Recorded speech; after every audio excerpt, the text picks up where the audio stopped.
Hi guys, it's Mary here from Free Your Body.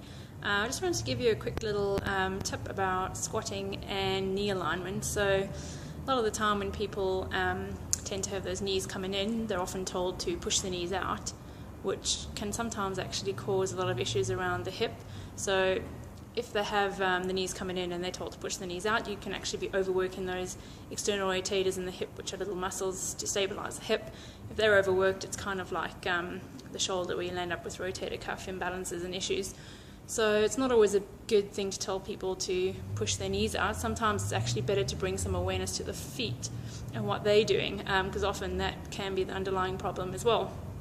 So what you really want to do is first give you an example of what would usually happen if someone doesn't quite have the best knee alignment. So when they're squatting down, they'll either be sort of hitting neutral knees around there, or they could be really terrible and actually be coming right in, which is very uncomfortable to do.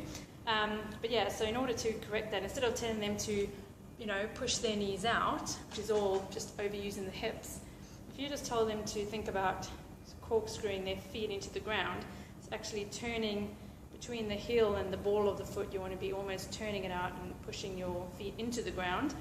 You see how that automatically turns my feet out and sort of causes a bit of supination at the ankle. And if I squat down from that position and think about holding that, automatically my knees just follow a good position.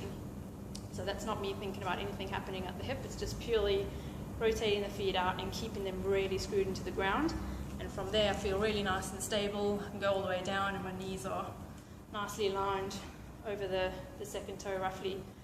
So that's usually the better way to get yourself or your clients to perform a better squat for the knees and the hips and the ankle. So yeah, give it a go and see how you go. We'll see you next time.